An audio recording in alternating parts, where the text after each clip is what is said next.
I haven't been reading a ton lately. However, I did finish 2 books in the month of October, and I have a pretty hefty TBR set up for November. I really enjoy watching wrap-up and TBR videos. I just haven't been reading, so I haven't been making them, much less I haven't been making videos. So one thing led to another, and now that I'm back in the saddle again, here we are making a wrap and TBR video. So I hope you guys enjoy. Also, yes, let's just address the elephant in the room. Since you last saw me, I did get a haircut and I got a fringe again. It's been a very long time since I've had one. I've also never had a straight down the center like 70s bangs fringe before. I've had swoop fringe and like straight across the forehead fringe, but I've never had this style of fringe, so I am learning a lot, but it's fun. Okay, so for the month of October, I completed 2 books. That's right, folks. I read 2 whole books, and I read them because I listened to them as audiobooks, because that's my life now. Hashtag commuter life. The 2 books that I read in the month of October are Not Your Sidekick and Not Your Villain by C.B. Lee. I bought these books ages ago, like probably as soon as Not Your Sidekick came out. I think I purchased that one, and then I bought Not Your Villain the day that that came out, because either one or both of them were a part of my most anticipated LGBTQ plus reads for either this year or last year. I can't really remember, but I've had them for a long time, and basically the catalyst moment that I had to finally getting myself to read them was when I found out earlier this year that I was going to be moderating the panel Just Make It Gay Already at Geek Girl Con, because C.B. Lee had reached out and asked me to,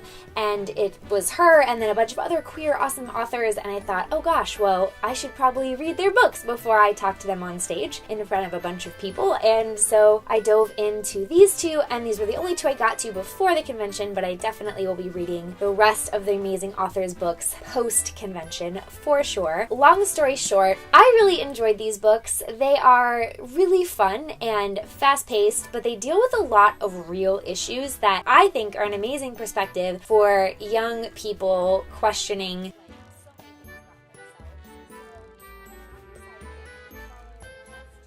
Jess lives in Andover, which is one of the cities in the Collective, it's called, and this is sort of a future world, post-nuclear, post-apocalyptic place where, because the world has kind of fallen apart and there was nuclear stuff involved, the side effect of those things happening was that metahumans were born. And metahumans are essentially people who are born with superpowers. Jess doesn't have superpowers, but her parents do, and very early on in the book, she lands an internship. The only catch is that it turns out to be for the super notorious Master Mischief, who is Andover's assigned villain. It's really interesting too how like villains and heroes are kind of assigned to towns. The whole world that C.B. Lee has built around the hero-villain structure is also really interesting. And I really, really enjoyed it.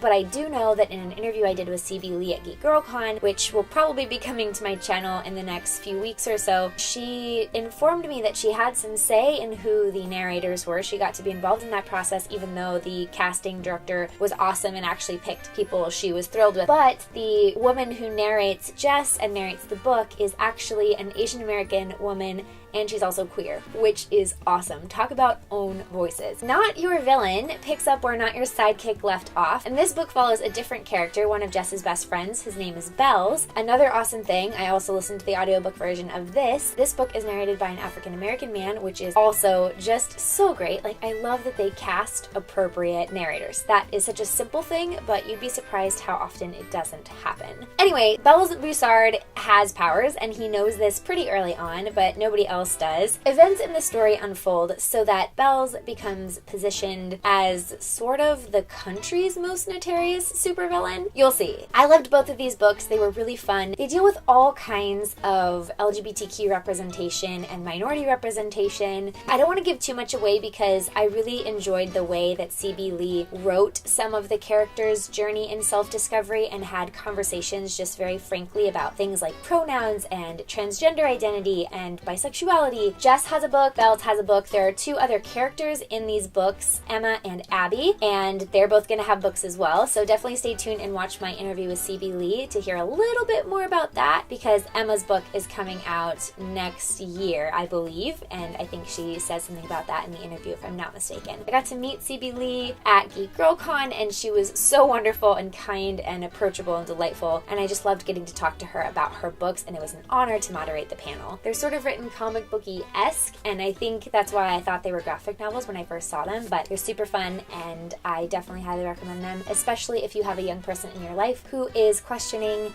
their sexuality and trying to figure out who they are, because these books both deal with it in a way that it's just part of who these people and characters are, and I loved that, because, like, don't put me in a box. It's just part of who I am that I'm queer. It's just part of who I am that I have purple hair. Anyway, check them out. Super good. Those were my October reads, and now into my hefty November TBR. So I don't actually have any of the physical copies of these books. I have them all in audiobook form. In no particular order, these are the books that I plan to read in the month of November. So first of all, I am a huge fan of V.E. Schwab. I love the Darker Shade of Magic series. It's one of my favorite fantasy series ever. I feel very confident saying that. Super obsessed because Jordan Dene just came out with a collaboration with V.E. Schwab, so you should definitely check that out. I have a discount code if you guys are interested in purchasing a shirt or a bag or something from that collection, the Darker Shade of Clothing collection. Code is just Mallory, and it's 25% off your order. I'll make sure I put that info down below. This video is not sponsored. I just love Jordan Dene, and I am an ambassador of her brand. I'm also super into the Darker Shade of Magic series, so it works out. All that aside, I really enjoyed the Darker Shade of Magic series, and I haven't read anything else by V.E. Schwab yet. So my first 2 books on my November TBR are I plan to read Vicious and Vengeful. I don't really know anything about them other than people really enjoy them, and I think probably a lot of people start with these 2 books when they are diving into the book world of V.E. Schwab. I didn't, so I'm really excited to check these out. Next, I just recently learned about another book by Naomi Novik. I read Uprooted last year, and I really enjoyed it. She has another book, which I think actually was the predecessor to Uprooted, and that is called Spinning Silver. I was just catching up on some booktube, and I was watching Riley Marie, and that's how I discovered this book. I'm a lot like Riley in that when winter starts to hit and like the end of autumn, I just want to read like fairy tales and kind of dark, mystical, mythical books that are a little bit spooky but super fantastical. So Spinning Silver fits that bill completely, because I already know that I appreciate Naomi Novik's writing style, and Spinning Silver is a Rumpelstiltskin retelling, I believe. That's all I needed to hear. I downloaded it right away. And also catching up with BookTube, I was watching Reagan a little bit. She mentioned a book called Little White Lies, which is coming out, I think, in the next couple of days. This book sounds really interesting. It's something about an auto mechanic girl who's living in the Deep South and then gets bribed almost into coming out and doing the whole debutante thing by a lot of money from her mother, I think. And so she totally says yes because she wants to learn who her father is, and because of all the family ties stuff about kind of going through your coming out season, she might learn that. So that sounded really interesting to me. It sounds like a thriller mystery, but also really funny. I think it's humorously written. So I had to add this to my TBR because it sounds fun. 2 more books that are a duology that I've got to read are by Julia Ember, The Seafarer's Kiss, and also The Navigator's Touch. I had the pleasure of meeting Julia also at Geek Girl Con, and these books are, if I'm not mistaken, a Poseidon retelling, a Little Mermaid retelling.